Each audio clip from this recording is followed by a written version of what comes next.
Bienvenidas. Somos Cholis al aire. Estamos por comenzar. Pero ¿quiénes somos Cholis al aire?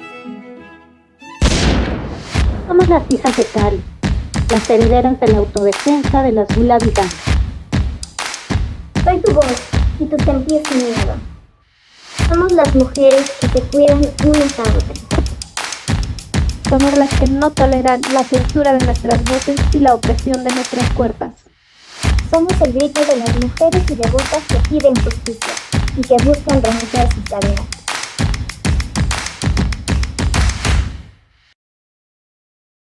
Bienvenidas sean todas a un nuevo episodio de Cholis al aire. Nuestras invitadas de hoy son la Mirabai y Nahuala, y al micrófono su servidora, la Bruja Casta. Y como aquí saben que vuelan los cholis y la rebeldía corre por las venas, el tema que les traemos hoy nos está haciendo hervir la sangre. Hoy vamos a hablar de la castidad y la sumisión. ¿Qué rayos significa esto para nosotras, bellas almas en cuerpo de mujer? Así que empecemos por explorar estos conceptos con nuestras invitadas. Díganos, ¿qué ocurrencias, emociones, imágenes, qué pensamientos o sentimientos se presentan ante nosotras cuando escuchamos la palabra sumisión? Adelante, Nahuala. Pues qué interesante tema, y yo cuando escucho o uso la palabra sumisión, la pienso como obediencia, como represión, también como algo que viene de un sistema vertical, algo que te impone. Eso es lo que yo pienso cuando me dicen sumisión. Yo tengo un conflicto con esa palabra, o sea, porque prácticamente la he vivido como el acto de sometimiento, ¿no? Como algo impuesto. Sin embargo, para mí ha sido como muy interesante que en las escrituras he visto también esta palabra o este término como una cualidad y como el acto también de entrega, como algo voluntario. Entonces para mí es un término contradictorio que por un lado es impuesto, pero por el otro lado es enseñado como un acto voluntario. Sí, a mí al escuchar sumisión se me viene a la mente humillación, control, favorecer a alguien a través de la sumisión de otra persona, del sometimiento. En general es un término negativo y que me trae como sensaciones de estar ahorcada. Ahora vamos a ver la otra palabra. Tan, tan, tan, tan. Castidad. ¿Qué opina la Mirabai de la castidad?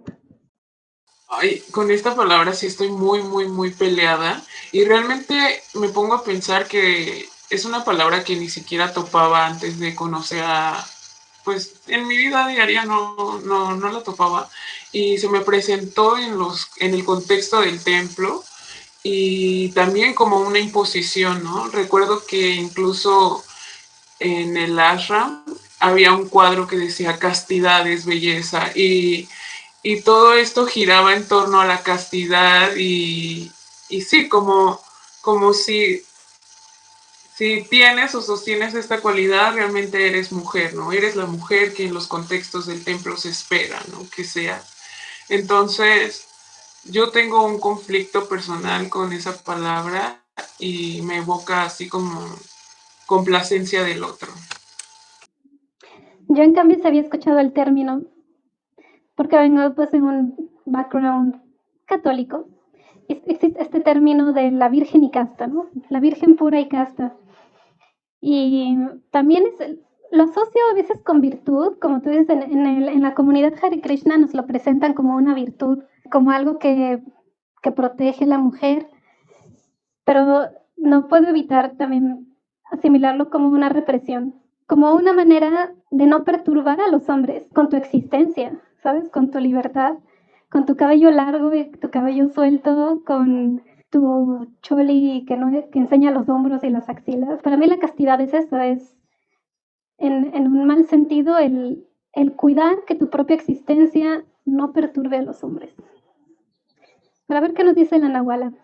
Pues a mí la castidad es un término que también lo conocía, pero jamás se me había impuesto tanto como en el templo. Es de las primeras cosas que te dicen cuando hablan de la mujer. Es lo primero que te dicen casi, junto con otras cualidades que van de la mano, como la sumisión. Y realmente es una palabra que nunca supe cómo interpretarla, ¿no? Yo de manera directa pienso que es una represión de la sexualidad, y no solo de la sexualidad, sino de la sensualidad, que también es nata de las mujeres. Lo que decía nuestro cabello, no sé, eso de cubrirte, darte 3 vueltas al sari en el pecho, porque si no se ve y cosas así, eso es lo que yo asociaba con la castidad. Y nunca me preocupó en ese sentido como encajar en eso, porque es algo inhumano y antinatural. Y algo que me llama mucho la atención es que no hay un término tal para los hombres, a pesar de que ellos son los lujuriosos, porque al menos estadísticamente sí es una gran mayoría. ¿Por qué no hay un término, no? También de ellos para ser castos, ¿no? Entonces yo creo que tiene que ver directamente con el control y con la sumisión que también quieren imponer a las mujeres. Bien, pues ya que tocamos este tema de los templos, y ya mencionamos algunas de las maneras en que se nos enseñan estos conceptos, vamos a profundizar un poco más, ya sea en términos prácticos o filosóficos, entre comillas. ¿Qué es lo que nos han enseñado los templos, los libros y las comunidades Hare Krishnas sobre lo que es una mujer casta y sumisa? Yo una vez tuve una experiencia que me sacó mucho, mucho de donde estaba en la cocina, pues en el templo haciendo servicio, y yo no sé cocinar, no sé nada de cocina, entonces pues casi siempre cuando entraba a cocinar pues seguía órdenes porque era lo más práctico y conveniente en ese momento, ¿no? Órdenes de cocina. Entonces entró un devoto y comenzó a dar órdenes, pica esto, haz esto, haz esto, y yo a todo decía sí, pues porque es práctico, la idea es cocinar, que la ofrenda salga una hora. Y hubo un momento donde se me quedó viendo raro y me dijo, madre, usted es muy sumisa, pero como una cualidad, ¿no? Y yo así como así, ya no le dije nada porque aparte era un devoto mayor y me sacó, o sea, ni siquiera sabía cómo interpretarlo, ¿no? Porque me lo dijo de forma positiva y al mismo tiempo no se daba cuenta que solo estaba siguiendo órdenes para generar un producto de cocina, ¿no? Pero algo que ahí me marcó mucho es cómo se ve esta obediencia de decir sí, sí, sí, sí a todo como algo positivo, ¿no? O sea, porque en ese momento le brillaron hasta los ojitos, ¿no? Así, madre, usted es muy sumisa, ¿no? Y yo, ¿qué pedo?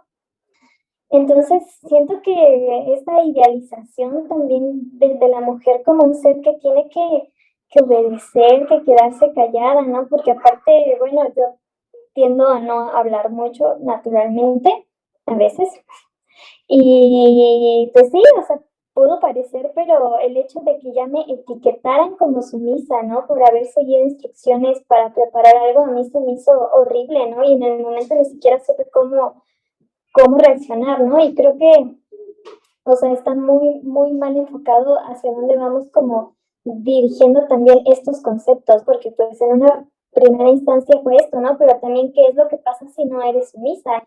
Entonces te van a ver con ira, con desprecio. Si yo le hubiera dicho, ¿sabe qué? Yo sí sé cocinar, no es así, es esto, entonces seguramente no me hubieran visto así, ¿no? O sea, hubiera sido una historia muy, muy diferente. Entonces creo que ponernos a reflexionar también en función de quién son estos términos y para quién funcionan es como muy importante.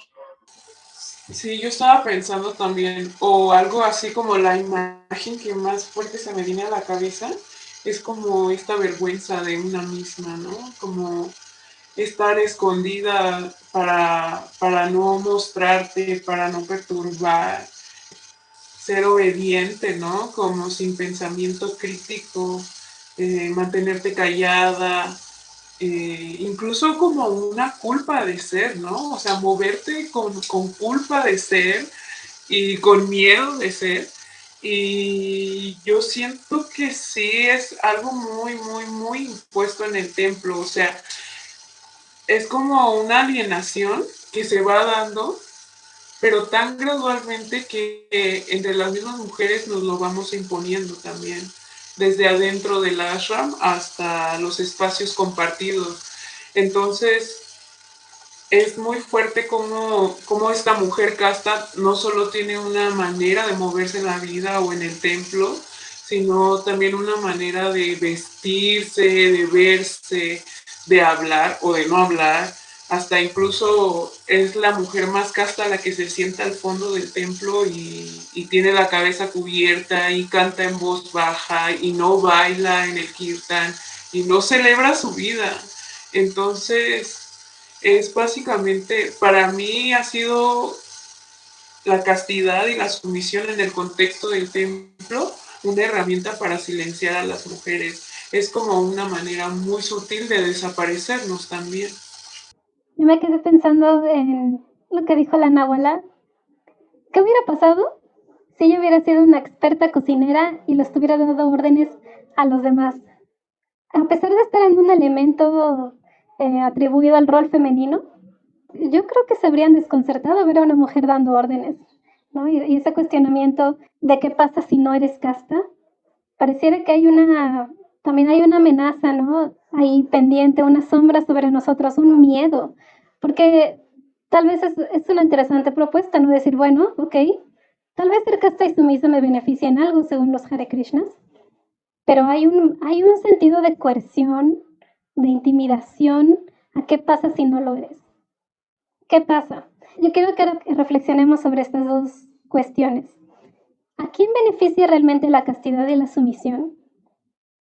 Porque se nos presenta como una virtud muy elevada, incluso la castidad, como en la historia de Draupadi, se pinta como si fuera lo que la salvó, lo que la conectó con Krishna y lo que le da ese poder a las mujeres sobre los hombres. Ese controlar a un hombre con tu comportamiento inocuo, inofensivo y esa maravilla que sienten los hombres hacia las imágenes o las ideas de la mujer virginal, ¿no? Que los cautivan. Entonces hay unos matices muy preocupantes ahí, porque nos lo venden como que es algo que nos beneficia y nos da poder, pero hay que cuestionarnos y abro la pregunta a quien guste contestarla. ¿A quién beneficia realmente la castidad y la sumisión? ¿Y qué pasaría si nos rebelamos y decimos, pues a mí no me beneficia tanto, a mí no me está empoderando tanto? ¿Qué pasa? ¿A quién beneficiamos con nuestra obediencia? ¿Y qué pasa si nos rebelamos?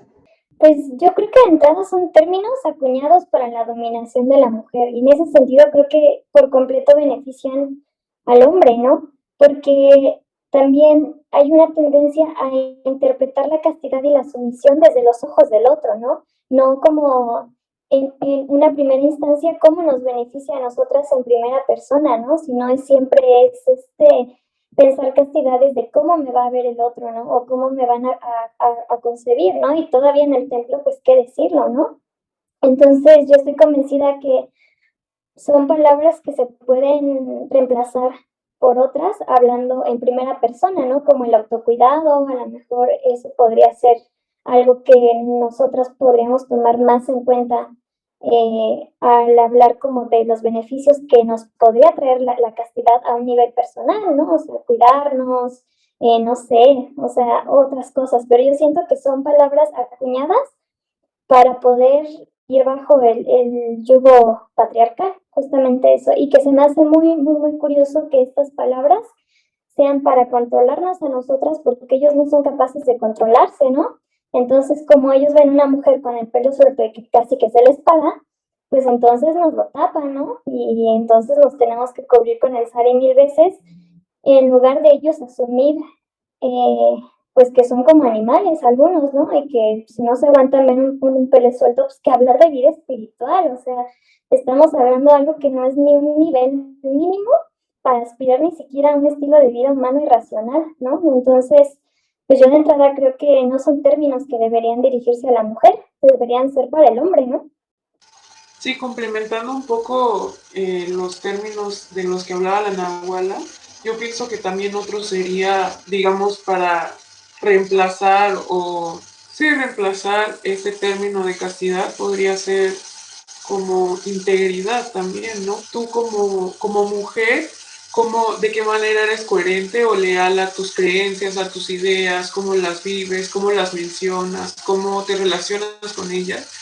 Y eso sí te vuelve otra vez a esta posición de elección, ¿no? De la que hablaba al principio, de tú decides cómo entregarte, a quién entregarte, de qué manera, ¿no? Entregarte. Porque si lo pasamos a este contexto aprendido en el templo, pues obviamente para contestar la pregunta, a quien beneficia es a los hombres. Y a quien beneficia es a las personas que disfrutan de la opresión de nuestros cuerpos. Porque yo veo como beneficio que a partir de este silenciamiento de las mujeres se cometen demasiados delitos, crímenes, sí, en ese grado de la palabra, ¿no?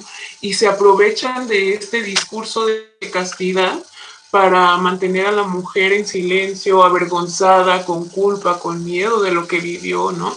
Se le responsabiliza desde que ella es la incasta, ¿no? Si ella tal vez es la provocadora, ella es la que tenía el pelo suelto, ella es la que nunca fue suficientemente bien portada, bien tapada, bien sentada, no cantaba al tono, al volumen que debía hacerlo, o volteaba, no sé, o sea, como creo que al final es lo mismo que se está viviendo en sociedad, que siempre la mujer es la culpable, siempre la mujer es la mal vista, siempre la mujer es la provocadora, la bruja, la loca, y ellos son las víctimas y toda esta postura los termina beneficiando completamente a ellos. Y también quisiera yo ligar esta parte con lo que hablábamos en el podcast pasado, ¿no? Hasta qué punto también estos conceptos de castidad y sumisión sirven para dividirnos entre mujeres, porque eso también es un arma muy, muy, muy poderosa para nosotras mismas, ¿no? El tener sororidad, el poder tener compañía de otras mujeres al final de cuentas también nos da fuerza, ¿no? Y también no cabe duda que estos conceptos pues son usados para juzgarnos unas a otras, para decir quién es casta, quién no. Alguna vez también me pasó una experiencia que estaba con una devota en el templo y pasó otra en la que se le veía el fondo, o sea, hasta abajo se le veía un pedacito del fondo. Y la otra me dijo casi paniqueada, es que mira, solo a las prostitutas se les ve el fondo. Y así como, güey, o sea, el fondo le llega a los tobillos, ¿no? Y aunque lo fuera enseñando, o sea, es que realmente llega a un nivel absurdo y yo creo que hasta casi psiquiátrico, ¿no? O sea, de empezar a considerar esas cosas como algo normal, ¿no? Normal juzgar a alguien porque enseñe su tobillo, porque traiga el pelo suelto. ¿Cuántas veces no lo hemos escuchado, ¿no? Y también sería bueno que pongan en los comentarios si les tocó vivir algo parecido, ¿no? Con otras devotas o con otros devotos, claro, ¿no? También porque creo que también es bueno ser conscientes entre nosotras cómo podemos también emanciparnos de estos términos que nos imponen, ¿no? Y con los que nos etiquetan. Estas experiencias, creo que todas tenemos una.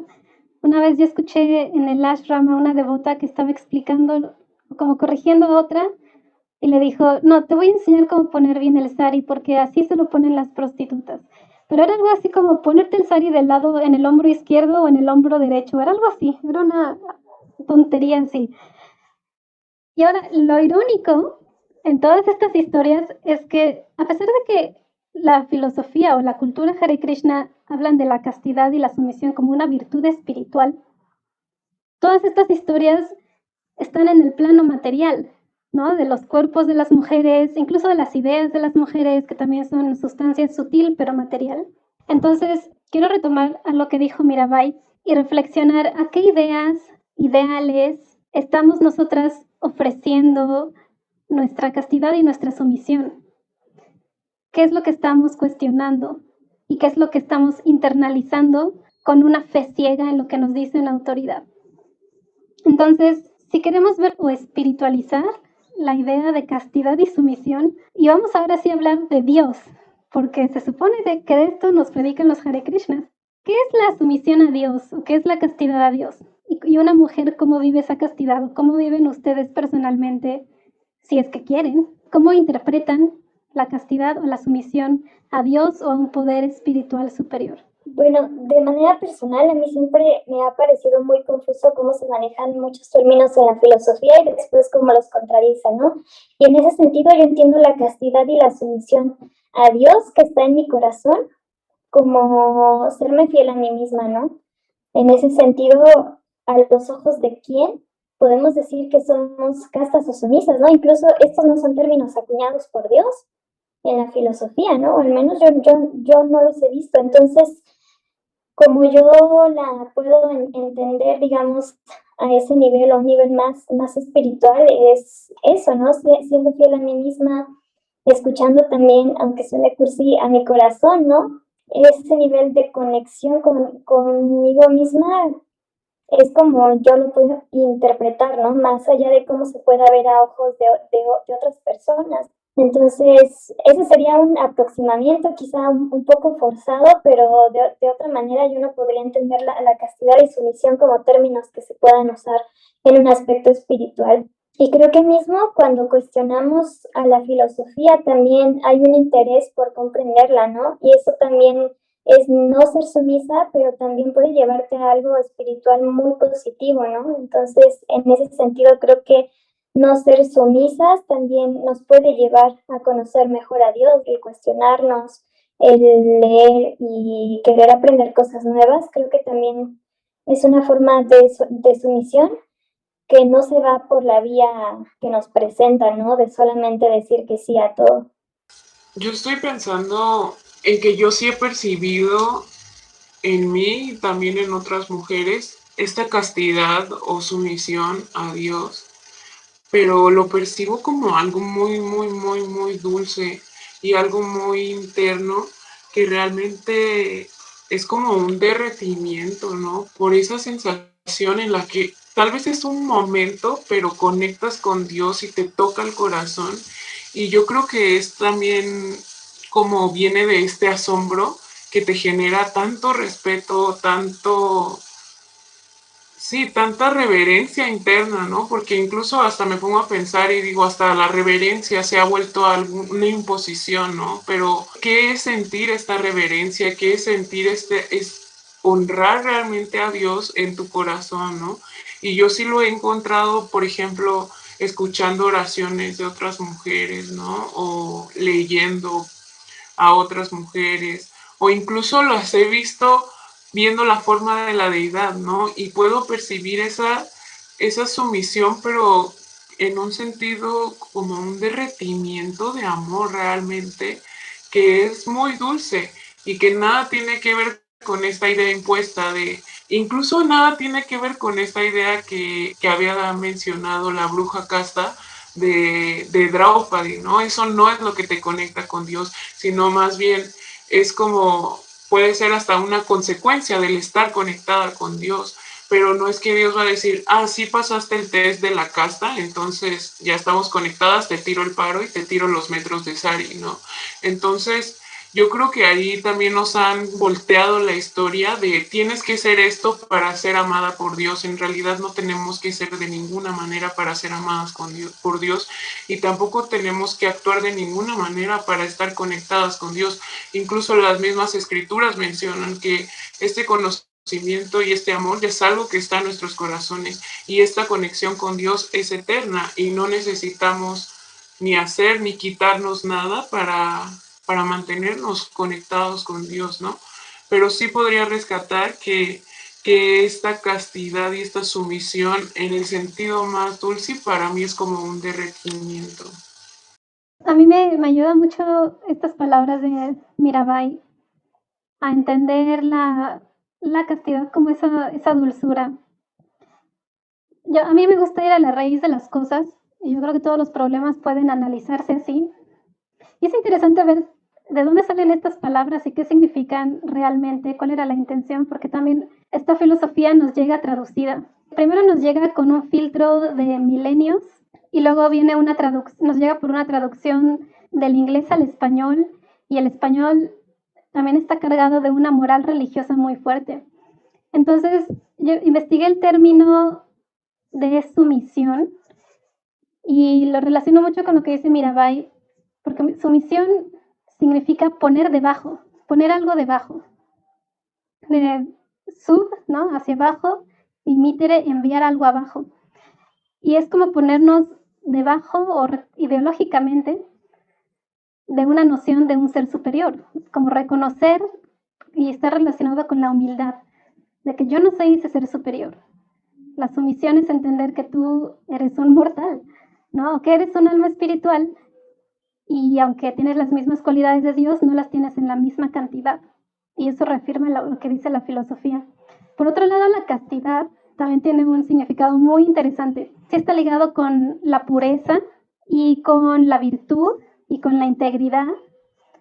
Y hay otro significado que dentro del contexto religioso significa que es aquel casto, es aquel que actúa conforme a los ritos, a las normas y a los principios tradicionales sin posible desviación. Entonces uno puede ser, como estaban hablando hace rato, leal o casto a sus principios, ¿no? No desviarte de tus ideales, no desviarte de tus principios, no desviarte de la búsqueda de tu integridad, no desviarte de tu identidad. Y eso funciona en el plano material y también en el espiritual. O sea, ser casto es no desviarte de tu identidad espiritual. Si tú eres un alma, no te vas a creer el controlador. Vas a saber, vas a reafirmar tu identidad como un alma espiritual sirviente de Krishna.